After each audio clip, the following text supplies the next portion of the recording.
Have you ever felt a subtle tug in the back of your mind, as if there's something more to life than the endless daily routine?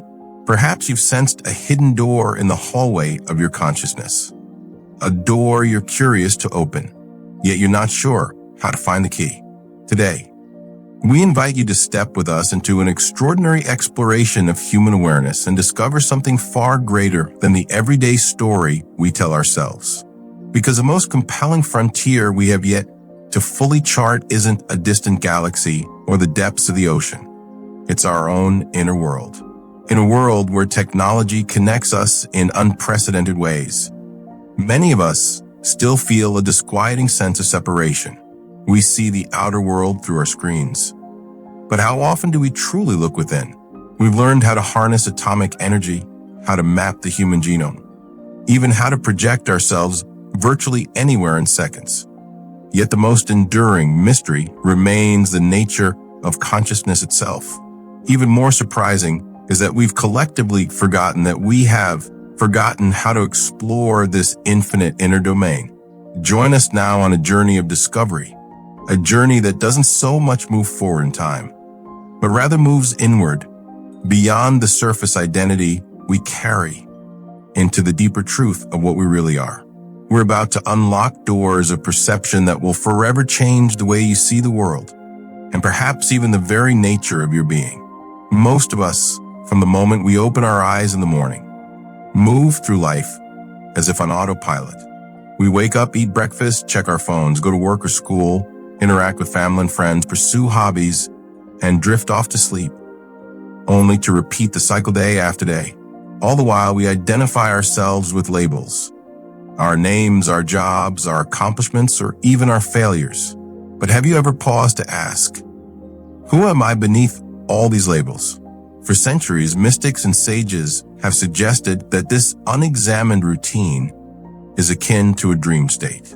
They've called it the sleeping state, where we are so immersed in our daily dramas, ambitions, and emotional ups and downs that we forget to notice the deeper awareness from which all these experiences arise. We construct personalities, carefully crafted masks, to interact with the world. We build entire life narratives out of memories and desires. Yet in the process of focusing on these external stories, we lose touch with the simple experience of being fully, vividly alive right now.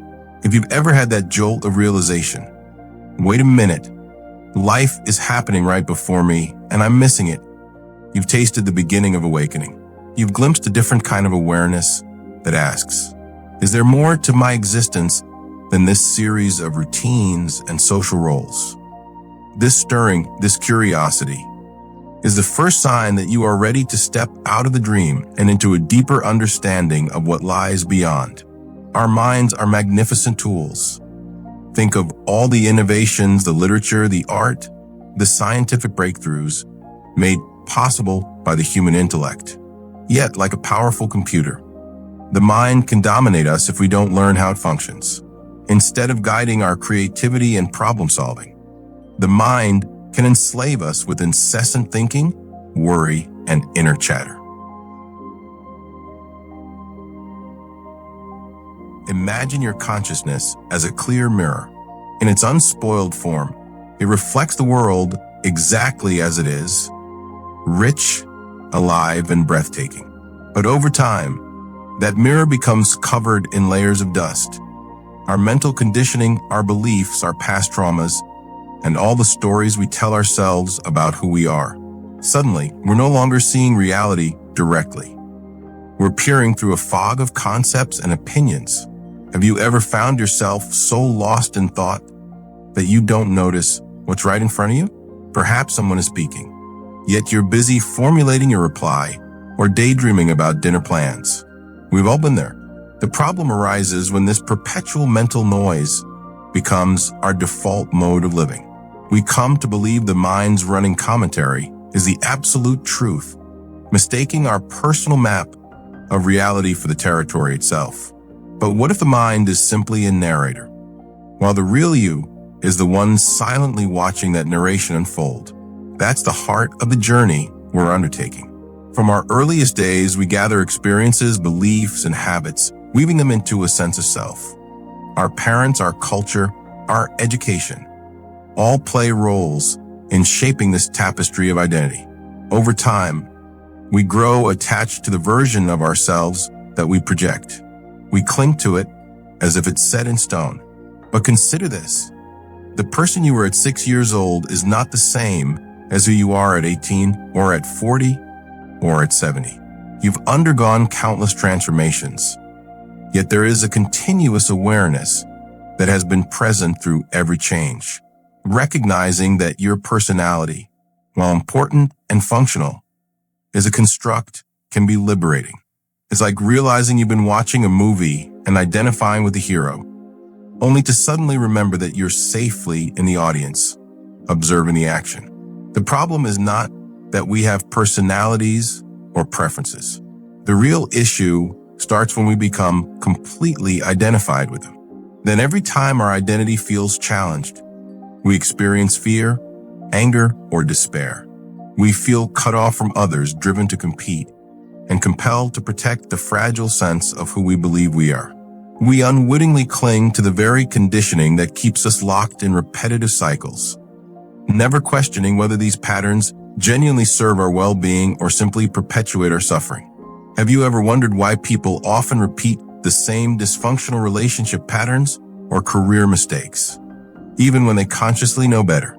It's because our deeply ingrained programming can operate like a hidden autopilot. We might say we want to break free, but our unconscious tendencies keep steering us toward familiar territory. Even if that territory is uncomfortable, it can feel like being trapped in a prison we've built ourselves. Yet we've lost the blueprint of how to dismantle it. We don't always realize we are asleep, dreaming our day-to-day narratives. We don't question our strong emotional reactions. We simply rationalize them or blame external circumstances. Meanwhile, the possibility of true freedom remains overlooked. But here's an empowering thought. If we built the prison, we also hold the key to unlock it. Recognizing your capacity to question your assumptions is the first major step. By intentionally shining awareness on your mental and emotional habits, you begin to loosen the chains of your conditioning. Little by little, you rediscover the clear mirror behind the dust, behind the limiting beliefs, behind the fear and desire that once held you captive. With stress, anxiety, and social pressures rising in modern culture, many turn towards spiritual solutions. Bookshelves and online courses are overflowing with quick fixes, exotic practices, and promises of instant enlightenment. But is this true awakening? Or have we simply turned spirituality into a commodity? It's easy for the mind to appropriate spiritual concepts and build a fresh ego identity around them. We might attend a meditation retreat and come away proclaiming, "I'm awakened." Yet nothing truly changes in how we live or how we treat others. Real awakening is not a trophy to place on your shelf. It's not about adding new beliefs or experiences to your resume. It's actually a subtracting process, gently peeling away layers of conditioning until you see what's always been underneath. If we're not cautious, we end up with a spiritualized ego, one that looks more peaceful or enlightened on the surface. But underneath, it's still hungry for praise, novelty, or superiority. True transformation occurs when the mind finally yields its pursuit of achievements and recognizes that what we seek cannot be possessed. It can only be realized. Our thoughts love to categorize, right or wrong, good or bad, self or other, light or dark. This dualistic thinking is useful for navigating the material world, but it can blind us to the deeper truth. Reality is unified. Nothing exists without its opposite. Light has no meaning without the concept of darkness. Birth and death define each other like two sides of a coin. When you see beyond duality, a paradox emerges. You respect the unique aspects of life while also recognizing an underlying oneness. Imagine two waves on the ocean, each with its distinct shape, rising and falling. At the same time, both waves are simply expressions of the same water. This doesn't mean we passively accept injustice or close our eyes to suffering. Instead, we respond more effectively because we're not weighed down by personal bias or blinded by emotional reactivity. Have you ever noticed how, when you're genuinely calm and clear, your actions tend to be more skillful? That's the space from which wise and compassionate behavior naturally arises. In a sense, awakening dissolves the barriers that keep us from acting in ways aligned with the greater whole. Close your eyes for a moment and consider this. Do you exist more in your past memories and future projections than in the present moment? In many ways, modern society encourages us to live in a constant state of mental time travel, ruminating over what happened yesterday or worrying about what might happen tomorrow. Meanwhile, the living now goes largely unobserved. Yet, all actual experience occurs in this present moment. The future is an idea, and when it arrives as now. The same is true for the past. It exists for us only as a memory in the present. Awareness itself is timeless, eternal, always shining beneath the surface drama of fleeting thoughts and emotions. Attempting to wrap our minds around timelessness is challenging because the mind itself functions within the constructs of time. But through direct experience, through pausing your busy mind even briefly, you might sense the vibrant stillness that is always here. Think of it like a quiet lake with the surface rippling in the wind. Beneath those waves, the water is calm and untouched. That calm is akin to our true nature, ever-present and unchanging, even as life's storms pass overhead. A curious twist in the spiritual path is that the very act of seeking awakening can reinforce the idea that we're somehow separate from it. We create a mental chase. I need to become enlightened, which assumes that enlightenment is somewhere out there, beyond our immediate grasp. But if awakening is the recognition of our true nature, who or what is trying to find it? It's like an eye trying to see itself. It can never directly look at itself because it is the organ of sight. Similarly, consciousness cannot find itself through the usual seeking. This doesn't negate the value of practices like meditation or self-inquiry. Those practices help clear away internal clutter so that recognition can happen more easily. However, no practice can produce what's always here. They simply dissolve the obstacles to seeing it. The real discovery is recognizing that what you're looking for has been looking through your eyes all along. Ever notice how certain people push your buttons? Maybe you feel an inexplicable annoyance or a deep attraction you can't quite explain. Relationships are powerful mirrors reflecting back unresolved aspects of ourselves. When strong emotional responses bubble up, it often means you're looking at a part of your own psyche you haven't fully acknowledged. In an awakened perspective, interactions with others become opportunities for growth. Instead of blaming or idolizing the other person, you start to see how your reactions reveal your own inner landscape. This awareness paves the way for more authentic connections based on understanding rather than projection. You see the person in front of you not as a threat, a utility, or a fantasy, but as another expression of the same life force that animates you. This doesn't mean you won't set boundaries or practice discernment. It means you relate from a place of wholeness rather than from a sense of lack. You engage with others out of curiosity, compassion, and respect, recognizing the shared essence beneath each person's unique form. In psychology, the shadow refers to hidden or disowned aspects of ourselves, traits, emotions, and impulses we've pushed into the subconscious because we deem them unacceptable. These shadows don't vanish. They linger in our unconscious, subtly influencing our behavior. On the path of awakening, we eventually confront this shadow. We have to face emotions like anger, jealousy, shame, or fear. Feelings we might have spent our entire lives trying to bury. This isn't easy. It can be uncomfortable and humbling. But ironically, Shining light on our darkness can set us free, once acknowledged.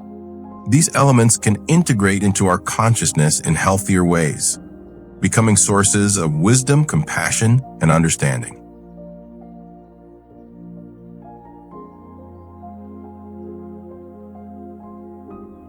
Think of it like facing a frightened child who's been hiding in a dark corner of the attic. The child isn't evil. It's scared, misunderstood. When we welcome that child into the warmth of our presence, it transforms. Integrating the shadow is a vital step, allowing us to move beyond limited conditioning and into greater wholeness. All of us have endured pain, physical or emotional, but suffering from a spiritual perspective goes a step beyond. Suffering is what arises when we resist pain or remain tangled in the belief that our pain defines us. We say to ourselves, "This should not be happening," creating an internal friction that amplifies discomfort into deep suffering. Imagine you stub your toe. There's immediate pain, sharp but temporary. If you allow it to pass, it soon subsides. But if your mind decides, "I hate this. It's so unfair. This pain is ruining my entire day," then the initial sensation balloons into a story of resentment and negativity. One moment of pain morphs into prolonged suffering. Does that mean we give up in the face of injustice or heartbreak? Not at all. Rather, it suggests that when we meet our experience with clarity, without adding layers of inner resistance, we conserve our energy for genuine, purposeful action. We respond rather than react. We address life's challenges from a place of wholeness, not from inner conflict. The sense of separation that imprisons us individually also shapes our societies. Our economic and political systems often encourage competition over cooperation, extraction over sustainability, and profit over well-being. We're taught to see ourselves as isolated individuals fighting for survival or status, rather than as interconnected members of a living planet. It's no coincidence that we face ecological crises and social upheavals. They reflect an inner fragmentation on a massive scale. When we awaken to our fundamental unity with life, our priorities shift. We realize that caring for our environment and each other isn't just altruism. It's common sense for the health of the whole system that, in truth, we are part of. This makes awakening a universal necessity, not merely a personal luxury. Every person who breaks free from the illusion of separateness plants a seed of transformation in the collective mind. It's as though consciousness, through us, is becoming aware of itself on a global level. Take a moment to reflect on the narrative you hold about who you are. Your personality has a biography, a birthplace, a list of accomplishments and failures, joys and regrets. You likely have a story that begins at birth and presumably ends at death. We all do. But what if the real you is not confined to this personal script? Awakening reveals that you are, at the most fundamental level, the observer in which every thought, every sensation, and every story arises. This awareness is unbound by time, unshaped by personal history. It's like the screen upon which the movie of your life plays. The scenes change, the characters evolve, but the screen remains untouched. You don't lose your personal story in this realization. Rather, you see it in a bigger context, no longer trapped by it. Life becomes a dynamic dance of forms, and you, the real, essential you, are the conscious space in which that dance happens. There are countless spiritual traditions and practices: yoga, meditation, mindfulness, prayer, chanting, breath work, and more. They can all be helpful, but at their core, these paths aim to point you to the same realization. Your true nature is the awareness in which all experiences occur. A direct way to approach this is to ask simple, yet profound questions. Who is aware of this moment? What is aware of these thoughts? What is aware of sensations in the body right now? These questions turn your attention inward, away from the objects of awareness and toward the awareness itself. This shift can be startlingly direct, because once you experience awareness recognizing itself, you see that it's always been here. It's not something you gain, but something you notice that you never really lost. We usually assume that anything worth achieving requires effort, hours of study, disciplined practice, or dedicated work. So, when we hear that awakening doesn't come from achievement, it can spark confusion. Are we supposed to do nothing? Paradoxically, a certain kind of effort is necessary, not the striving, forcing kind, but the gentle, persistent turning of attention toward the here and now. You might call it the effort to be effortless. That might sound contradictory, but think of it this way. When you first learn to swim, you might thrash about.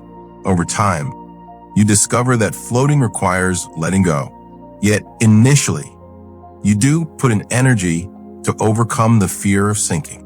Likewise, awakening often involves practice, meditation, or inquiry to quiet the mind's usual noise. But no practice in itself can create awakening. The practice dissolves obstacles, letting the natural state of awareness shine through.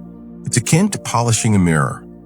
The reflection was always there, waiting to be revealed once the tarnish is removed. Let's explore a concept that might feel unsettling at first: emptiness. This isn't the same as nothingness. It's the recognition that what we call self is not a fixed, solid entity. It's more like a process, a continuous flow of thoughts, emotions, and perceptions. You might ask, well, if I'm not my body or mind, who am I? That's the million-dollar question. If you dissect the body down to cells, molecules, and atoms, you won't find a solid self in there. The same goes for your mind. It's a stream of ever-changing thoughts and feelings. The sense of a solid me appears to be an aggregate of patterns, far from being depressing. Many find this insight incredibly freeing. Recognizing the emptiness of self can feel like a weight lifted. No longer do you have to defend a fragile identity or live in constant fear of its destruction. Instead, you realize you're part of a vast ocean of consciousness, where each wave is unique but not truly separate. We often mistake freedom for the ability to do whatever we want. Yet if we are driven by compulsive desires or fears, is that really freedom? In such a case, we're just dancing to the tune of our conditioning. True freedom arises when we're no longer pulled like a puppet by every craving or dread. This freedom isn't about never having desires. Rather, it's the capacity to respond instead of react. We make conscious choices, guided by clarity rather than blind impulses. As you awaken, you may still have preferences and dreams, but you also see them for what they are: temporary waves arising in awareness. You're no longer defined by them. You can pursue goals passionately, yet remain at peace even if the outcome differs from your initial plan. That's the hallmark of true inner freedom. Presence is the simple but profound state of being fully here, now, not lost in thought, not anticipating the next moment, but abiding in the aliveness of this very instant. If you take a conscious breath right this second, truly feel the air entering your lungs and the sensations in your body. You're tasting presence. Why is presence so central to awakening? Because when you're genuinely present, the mind's usual chatter subsides. You're no longer overshadowed by worry or regret. In that space, you notice a deeper intelligence, one that arises spontaneously and often leads to more harmonious choices. Presence has its own wisdom, beyond the realm of verbal thinking. For many, cultivating presence can start with simple daily practices. Noticing when you're washing dishes, walking the dog, or brushing your teeth. Can you sense your body, your breath, the environment, without drifting off into mental storytelling? Over time, these micro moments of presence accumulate and begin to transform your overall experience of life. The mind craves certainty. It wants a definite label for everything. I know this, or I don't know that. But awakening invites us into a space that transcends both knowing and not knowing. This doesn't mean we reject knowledge altogether. It simply means we see that knowledge, while valuable, does not capture the full mystery of existence. Zen practitioners call this beginner's mind, the openness that approaches each moment with fresh eyes, free from the constrictions of past assumptions. Imagine walking in a forest as if you've never seen a tree before. You notice details you would normally overlook. You become alive to the subtle interplay of life around you. Paradoxically, by embracing not knowing, you often see more clearly. It's like clearing away mental clutter, so direct experience can shine through, unfiltered by your usual biases. In this sense, genuine wonder isn't a lack of knowledge. It's a gateway to deeper understanding. Awakening isn't about floating off into some abstract realm, detached from physical reality. Quite the opposite. True realization brings you fully into the body, into your senses, into the vibrant field of energy that animates all of life. Many spiritual traditions historically emphasize transcending the body, seeing it as an obstacle. But in more contemporary understandings, the body is celebrated as an instrument for grounding awareness in everyday life. When you're truly present in your body, aware of sensations, breath, and posture, you anchor consciousness in the here and now. This grounded presence can infuse mundane tasks with depth and even joy. Washing dishes can become a tactile meditation. Walking can become a dance. Eating can become an exquisite ritual of savoring flavors and textures, far from rejecting the body. Awakening means uniting the physical and the spiritual. Your body isn't just a shell. It's a gateway to experiencing life in its raw, immediate form. Emotions can be wonderful teachers or relentless tyrants, depending on how we relate to them. In our conditioned state, we often repress so-called negative emotions or cling desperately to positive ones. The awakened perspective suggests a different approach. Simply feel and observe each emotion as it arises and passes. Think about anger. In its raw form, anger may signal a boundary being crossed. It can be protective energy, but if we repress it, it festers into resentment. If we indulge it, it may lead to destructive behavior. When we meet anger with conscious presence, we can learn what it has to teach us without letting it take the driver's seat. This principle applies to all emotions. Fear, sadness, joy, excitement. Emotions are transient waves moving through the ocean of awareness. By letting them rise and fall without rigid judgment or identification, we find they naturally transform and flow, offering us insight rather than turmoil. At some point on this journey, you inevitably face your shadow. This might involve confronting old traumas, deep-seated grudges, or aspects of yourself you'd rather deny. Yet integrating these hidden parts can be one of the most liberating experiences of your entire life. Suppose you've always avoided conflict because deep down you fear your own anger. You might discover that by allowing yourself to feel anger consciously, you can set healthier boundaries, communicate more honestly, and protect yourself without guilt. The energy once trapped in avoidance becomes a fuel for clarity and confidence. Integration isn't about being perfect. It's about being whole, embracing all aspects of yourself, even those you once deemed unacceptable. In that wholeness, there's a deep compassion for your own wounds, and by extension, for the wounds of others. Many spiritual seekers chase awakening as if it's a gold medal at the end of a race. They might attend countless retreats, read endless books, and collect one technique after another at some level. This seeking is beneficial because it propels them beyond conventional thinking. But ironically, the seeking itself can become a barrier. Why?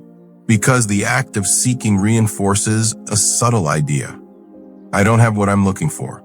It suggests a distance between you and the realization you long for.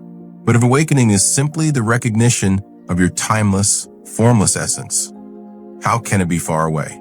This doesn't mean you shouldn't explore or practice. It means practice becomes an invitation to drop illusions rather than a frantic quest to acquire something new. Eventually, you see that what you seek has always been here, like searching frantically for your glasses, only to find them perched on your head. The search ends not in grand fireworks, but in a quiet dissolving of the seeker itself. Awakening isn't just a single transformative flash. It's also an ongoing process of embodiment and integration. Even after a deep realization, old conditioning might still surface. You might still lose your temper in traffic or feel jealous of a coworker. The difference is that now you notice these patterns as they arise, instead of fully identifying with them. You might still slip, but you recover more quickly, and each stumble becomes an opportunity to deepen presence. Day-to-day life becomes your practice ground. Washing dishes, sending emails, talking with friends. Each moment is a stage where your awakening can come alive. Awareness is no longer reserved for special meditation sessions. You meet the joys and sorrows of life with the same gentle curiosity, letting them be teachers rather than obstacles. This new way of living doesn't isolate you from the world. It re-engages you with it at a higher vibration of clarity, compassion, and authenticity. You become a conduit through which consciousness expresses its infinite potential in everyday actions, no matter how small. As awakening matures, it naturally blossoms into service. Not service born out of duty or moral pressure, but from the heart's recognition that all are interconnected. Helping another is, in a very real sense, helping yourself. There's a genuine desire to alleviate suffering, protect the vulnerable, and nurture life in all forms. Service might manifest in grand gestures. Perhaps you start a nonprofit or devote yourself to social activism. Or it might be as simple as offering a listening ear, practicing daily kindness to neighbors, or caring for the environment in small but consistent ways. The specific expression isn't what matters most. What matters is the heartfelt intention and the realization that your life is intimately woven into the larger tapestry of existence. Living from awakened service means your personal motivations and the good of the whole are no longer in conflict. There is a remarkable synergy between your inner awareness and your outward actions. Awakening is as ordinary as the breath you're taking right now, and as extraordinary as the universe unfolding in every moment. It doesn't require leaving your family or renouncing the world. Rather, it asks you to notice the ever-present consciousness that has been with you from your very first memory up until the second. It's not about becoming special or joining an elite club. It's about seeing through the illusions that keep you feeling small and separate. This inner shift changes everything. And yet, from the outside, life may look very much the same. You'll still eat, sleep, work, love, and face challenges. But you'll do so from a vast, liberated awareness that infuses each moment with a sense of unity and peace. At first glance, this can seem like the most daunting journey imaginable. And yet, in another sense, it's the simplest. It's a journey back to the awareness you already are, behind the stories and roles and dramas. It's both a homecoming and a grand adventure. What makes awakening so elusive is precisely its simplicity. We overlook it, expecting lightning bolts or grand visions. Meanwhile, the truth of who we are quietly remains, unchanged by our mental storms. What you are seeking is what is seeking. Contemplate that for a moment. The awareness reading or hearing these words is itself the treasure you long for. Yet don't take this script's word for it. Explore it for yourself. Ask, before I have a single thought, who or what am I? Allow that question to guide you beyond concepts into direct experience. This is not about adopting new beliefs or dogmas. It's about firsthand realization. Perhaps the greatest gift you can offer the world is to awaken to your true nature. When even a single individual remembers that separation is an illusion, it has a ripple effect, like a drop of dye, transforming the color of an entire body of water. In an age of so much division and upheaval, awakening stands as a beacon, not as some mystical fantasy, but as our collective destiny, our next evolutionary step. And so we invite you, take a breath, notice this moment, recognize the stillness at the core of your being. Beneath your thoughts, behind your emotions, you've always been here, awake, aware, and free.